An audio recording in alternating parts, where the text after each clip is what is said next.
What is going on, everybody? It has been a little while. I've taken a little step back from my videos lately. As some of you may know, but most of you probably don't, my wife and I adopted a beautiful little baby girl a few months ago, and since then she has been consuming most of my life and very we're just thrilled with her and couldn't be happier right now. So that's been consuming most of my life, and maybe my channel and my videos and reality TV in general has taken a little bit of a step back for me, but that is all right. Season 16 of Married at First Sight is here, and I will do my best to be covering it. I don't know if I'll get all my videos out day of, but I will try to at least moving forward have them out on the Thursday for each week. Also on top of that, I had some issues with my normal camera, so we're just doing this on the cell phone tonight, so apologies for that. But let's jump into everything from season 16. Love to see that we have a new Married at First Sight tradition going on. And, really, it's been going on for a while, but really it's only become hilarious after the few recent seasons. And of course, that is Dr. Pepper and Pastor Cal introducing these couples with the statement, they're a great match because this show has an 80% divorce rate. Like, they aren't qualified to identify good matches. They aren't definitely not qualified to identify great matches. Like, really, Married at First Sight is a great show to go on if you want to get a divorce. I believe that they had a stat in, I think it was the matchmaking special, that they had 13 successful couples from this show. So that's 15 seasons, 5 couples every season, and only 13 still together. And on top of that, I think it's possible that some of the couples have split since the filming, because I believe Katina and Olajuwon are no longer together. Somebody maybe a little more in touch with that could let me know in the comments. But, they were in an inevitable divorce. So let's knock that down to 12. 12 couples from 15 seasons. Yeah, the matchmaking ain't great. And, to keep that tradition going, the matchmaking real bad this season. I think the standout couple has to be Gina and Clint.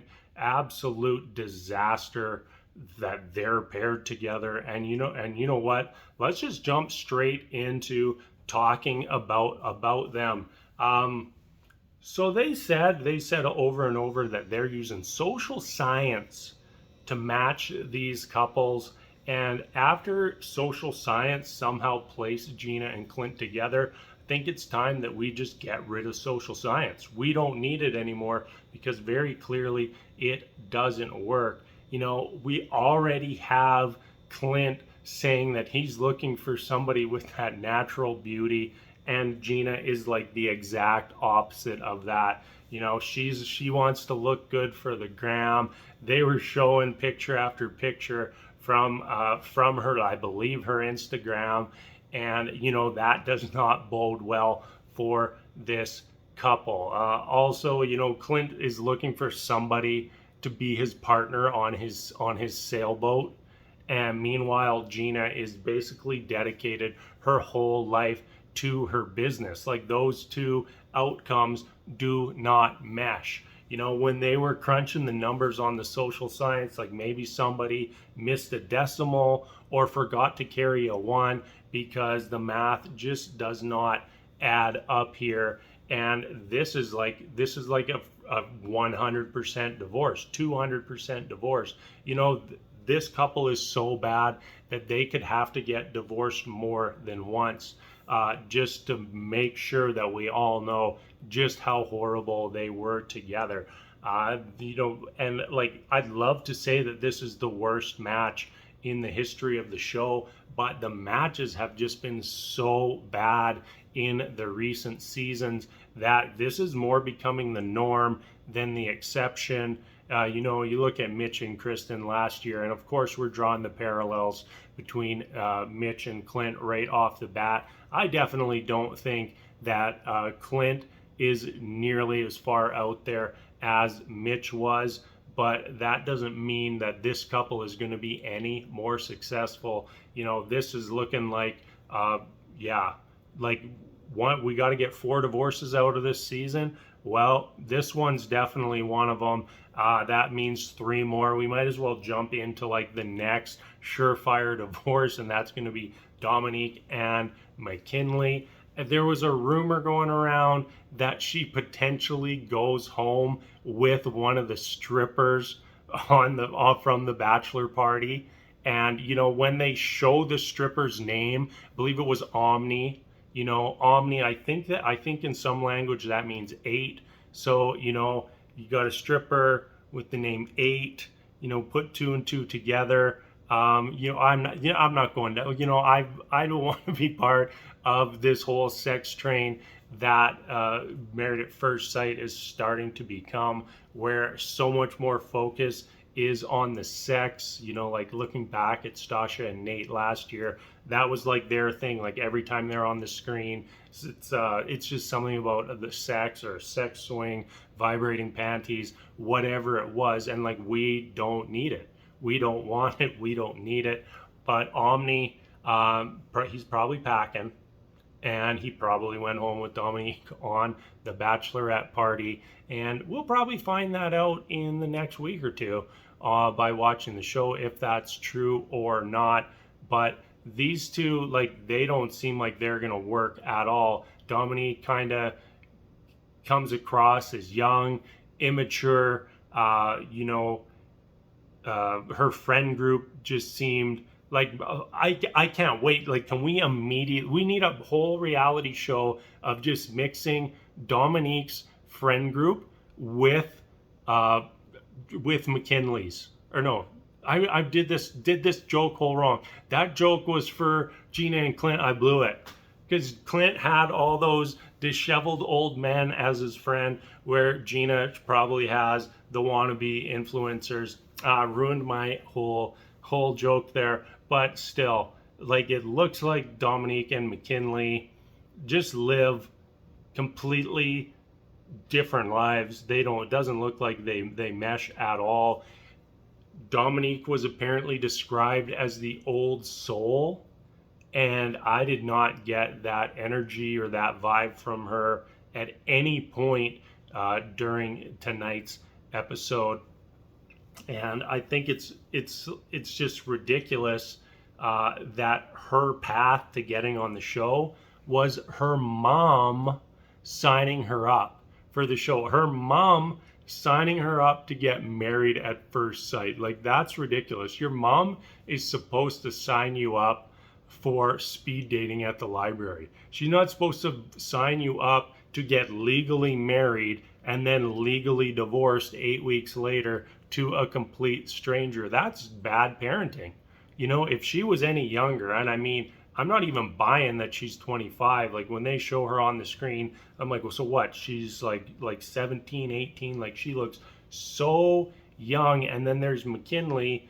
If you said that McKinley and I were the same age, you'd believe that. And I'm 40. So, I mean, the guy looks like he could be 40. And then he's marrying Dominique, who looks like she's 20.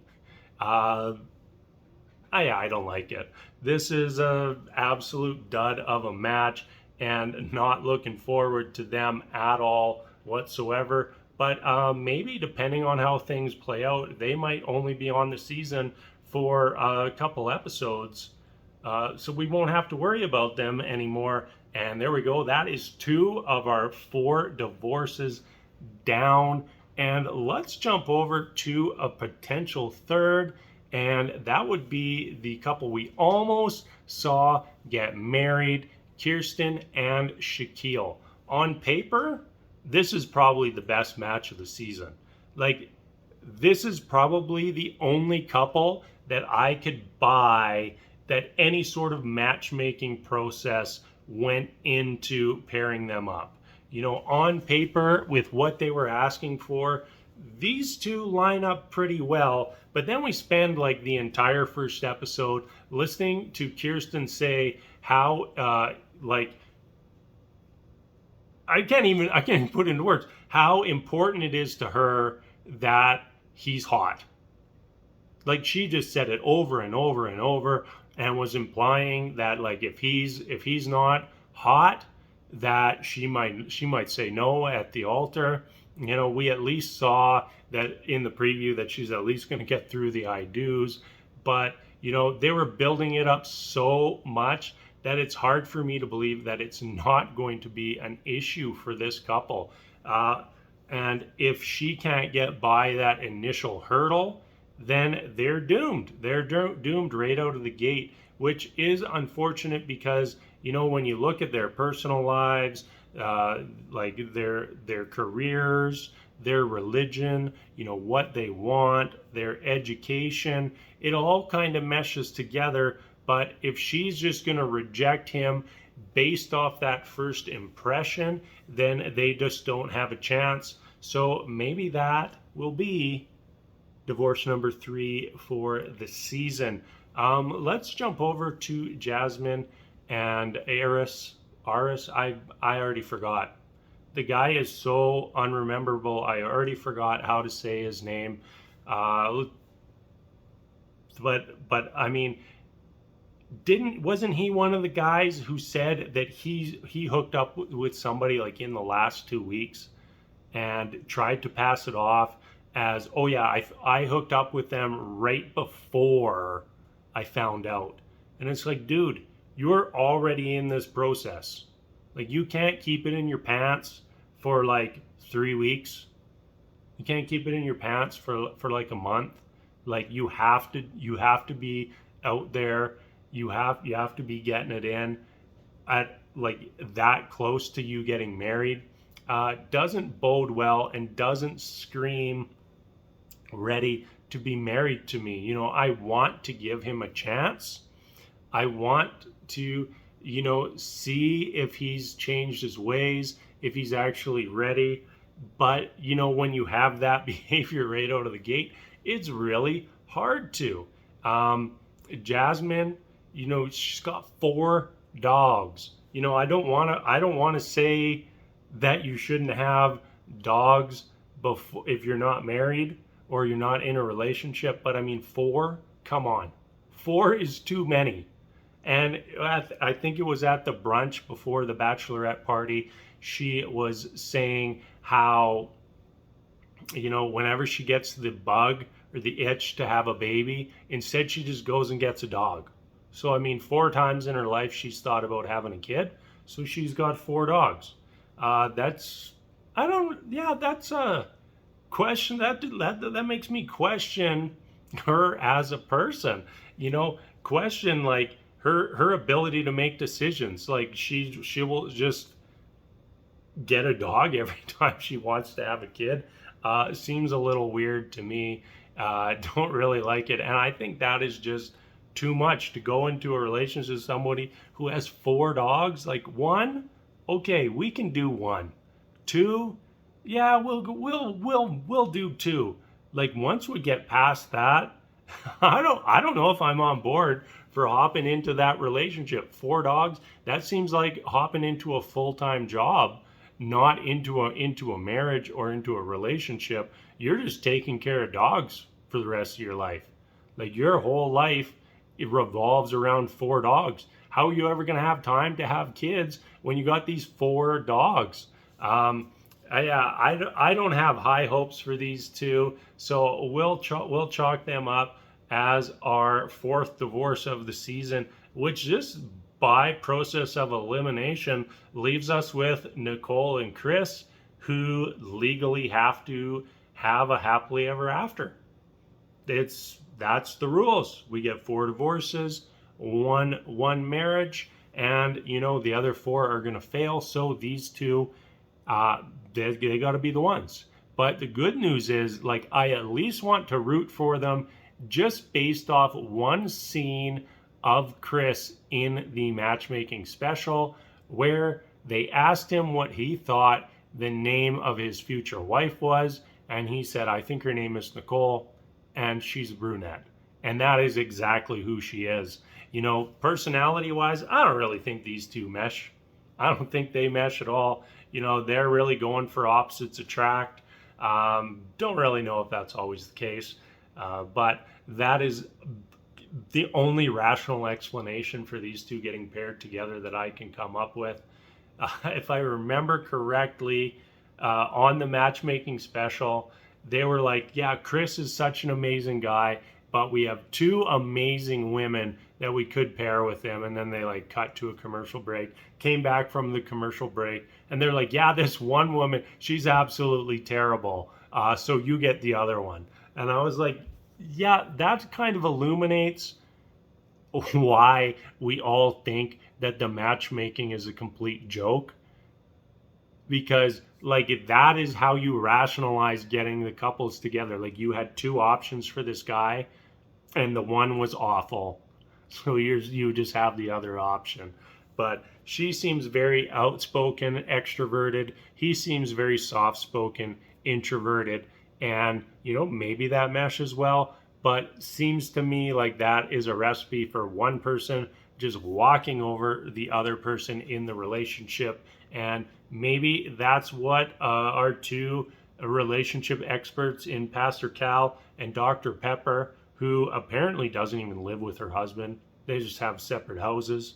This is the person that we're going to for all our marriage advice. And this top tier matchmaking is the lady who thinks that she shouldn't even live with her husband, but they're still in love. Weird. Weird. We're done. I'm done. I got nothing else to say. Thanks for watching, everybody. It has been a pleasure.